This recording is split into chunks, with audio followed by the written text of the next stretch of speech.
नमस्कार, खबरों की खबर में आपका स्वागत है। पश्चिम बंगाल की मुख्यमंत्री ममता बनर्जी की खूनी सरकार को हाईकोर्ट से एक बड़ा झटका लगा है और ऐसा झटका लगा है कि जिसकी गूंज सुप्रीम कोर्ट, राष्ट्रपति भवन और केंद्र सरकार में सुनाई दे रही है। ऐसा लग रहा है कि चौबे गए थे छब्बे बनने और बन के आए धुबे। ऐसी कहानी ममता बनर्जी के साथ हो गई है।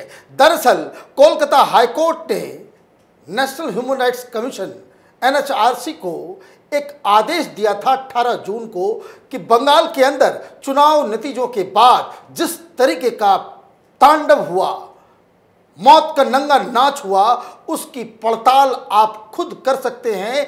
एक बाकायदा टीम बना करके बंगाल के अलग अलग इलाकों में जाकर के आप तहकीकात कर सकते हैं। और जिसके खिलाफ ममता बनर्जी सीधे पहुंच गई थी हाईकोर्ट ये प्ली लेकर के कि ऐसा जुल्म मत कीजिए, हमारी सारी चोरी पकड़ी जाएगी। और उनको लगा कि जिस हिसाब से वो सरकार चलाती है उस तरीके से कोलकाता हाईकोर्ट भी उनकी सुर में सुर मिलाएगा, तो ऐसा हुआ नहीं।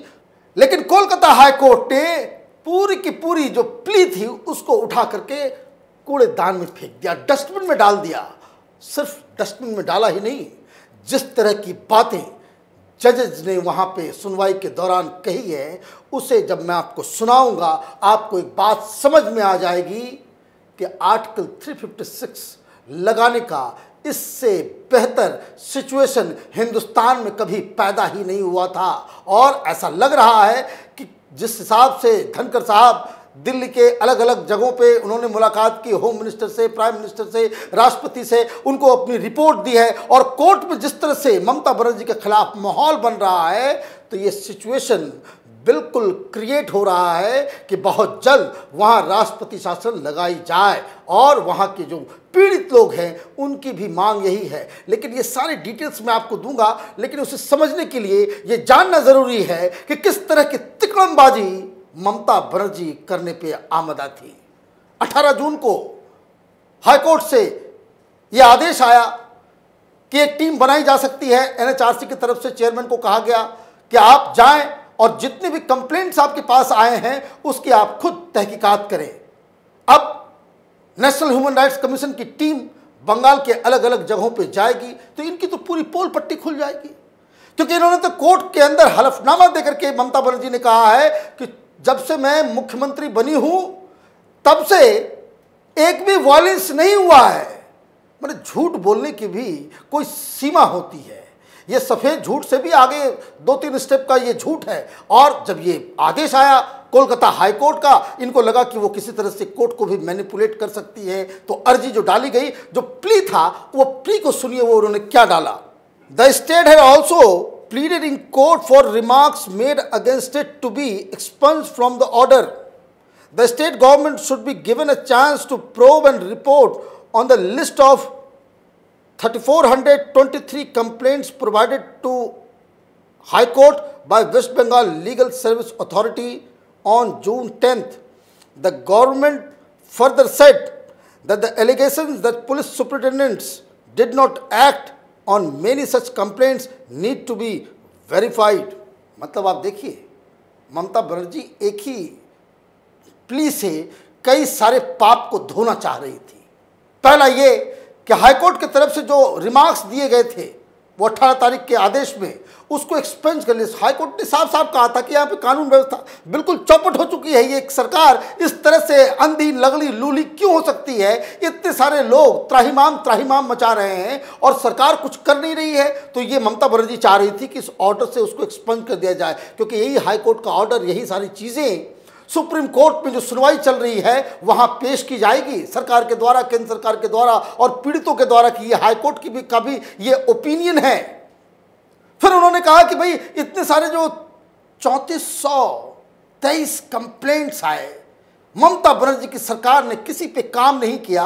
और जब नेशनल ह्यूमन राइट कमीशन की टीम वहां पे पैनल तहकीकात करने के लिए जा रही है तो कोर्ट में ये कह रही कि हमको मौका देना चाहिए। क्यों? तब तक सोई हुई थी आप, सरकार सो रही थी, उनको पता नहीं चल रहा था कि बंगाल के अंदर में कोहराम मचा हुआ है।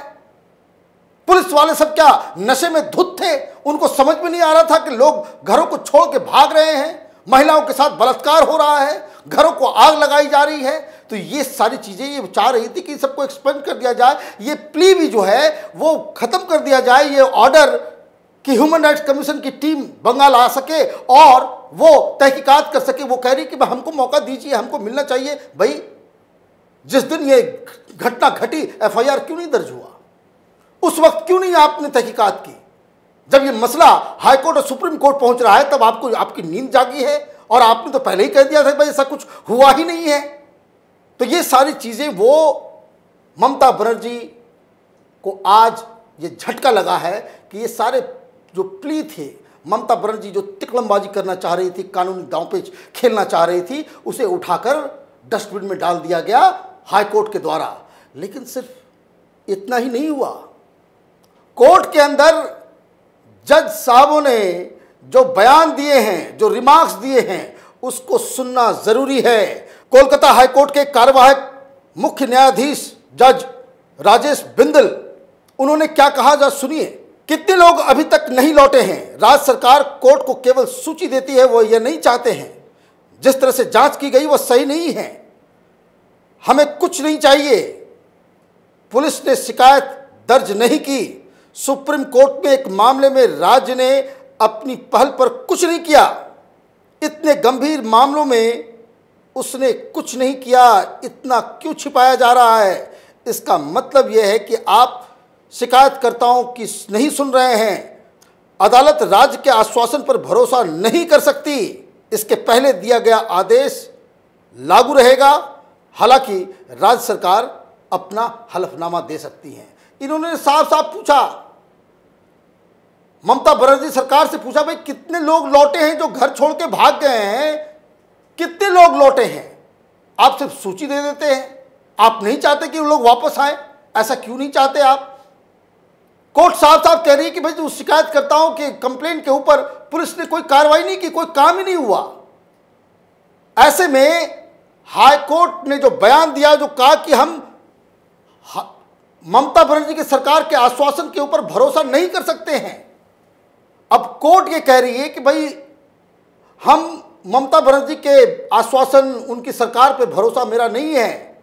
आगे क्या कहते हैं? वो कहते हैं कि राष्ट्रीय मानवाधिकार आयोग के पास 541 शिकायत दर्ज हुई है, जबकि राज्य मानवाधिकार आयोग के पास एक भी शिकायत दर्ज नहीं हुई। चुनाव के बाद हिंसा क्यों हो रही है, ये चिंताजनक है। ये साफ साफ कहा गया कि भाई ऐसा क्या मसला है कि राज्य के अंदर में भी ह्यूमन राइट्स कमीशन है स्टेट्स के, उसमें कोई कंप्लेंट नहीं, उसमें कोई शिकायत नहीं, और 541 कंप्लेंट जो है नेशनल ह्यूमन राइट्स कमीशन के पास है। ये जादू कैसे हो रहा है? लोगों का अविश्वास है। कोर्ट ने आगे कहा, पहले तो राज्य सरकार लगे आरोपों को मान नहीं रही थी, लेकिन हमारे पास कई घटनाओं की जानकारी और सबूत हैं। इस तरह के आरोपों को लेकर राज्य सरकार चुप नहीं रह सकती। कोर्ट कह रही है कि पहले तो आप मान नहीं रहे थे, और कोर्ट ये भी कह रही कि हमारे पास भी इन घटनाओं की जानकारी और सबूत है। अब इससे बड़ा झटका क्या होगा? मतलब ये कि कानून व्यवस्था को ममता बनर्जी ने she has taken for a toss, खत्म कर दिया कि कुछ सुनना नहीं है। जितने भी विपक्षी पार्टियों के जो कार्यकर्ता हैं, समर्थक हैं, वोटर्स हैं, उसको मारो। यही आदेश ममता बनर्जी ने दिया होगा, तभी तो ऐसा हो रहा है कि न पुलिस न स्टेट ह्यूमन राइट कमीशन, कोई कानून व्यवस्था, कहीं कोई कुछ सुनवाई नहीं हो रही। अब दिक्कत यह है कि ह्यूमन राइट्स कमीशन की टीम जाएगी और वहां पे तहकीकात करेगी।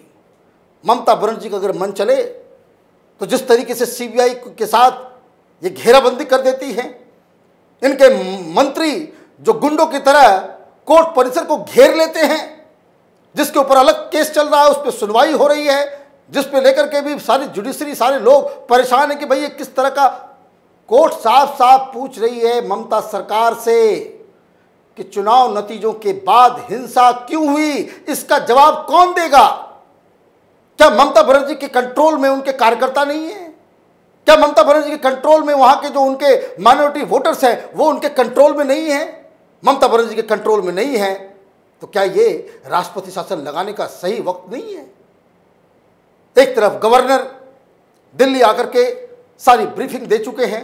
ह्यूमन राइट्स कमीशन अपना काम करेगा, वुमेन कमीशन अपना काम करेगा। और मैं आपको बता दूं, ये इसलिए बहुत बड़ा झटका माना जा रहा है क्योंकि सुप्रीम कोर्ट में जो सुनवाई चल रही है, उस सुनवाई में ह्यूमन राइट्स कमीशन और वुमेन कमीशन को उन केसेस में एक पार्टी बना दिया गया है कि उनकी बात भी सुनी जाएगी। और अब ममता बनर्जी को ये लग रहा है कि उनकी कुर्सी जो है वो खतरे में आ गई है, क्योंकि ये सारे रिपोर्ट्स, ये संवैधानिक संस्थाएं हैं, फॉर गॉड सेक।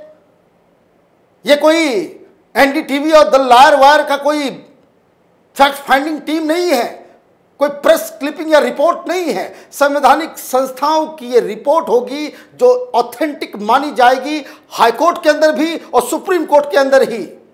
और जब सुप्रीम कोर्ट में इसकी सुनवाई होगी तो ऐसा लग रहा है, जिस तरह से ये सारी चीजें डेवलप हो रही हैं, उससे ऐसा साफ साफ प्रतीत हो रहा है कि सुप्रीम कोर्ट के आदेश पे बंगाल के अंदर पहली बार इस तरह का राष्ट्रपति शासन लागू होगा। हमारी नज़र इन तमाम खबरों पे बनी हुई है। आप देखते रहिए कैपिटल टीवी। हमारे वीडियोस को लाइक कीजिए, शेयर कीजिए और हमारे चैनल को सब्सक्राइब कीजिए। धन्यवाद।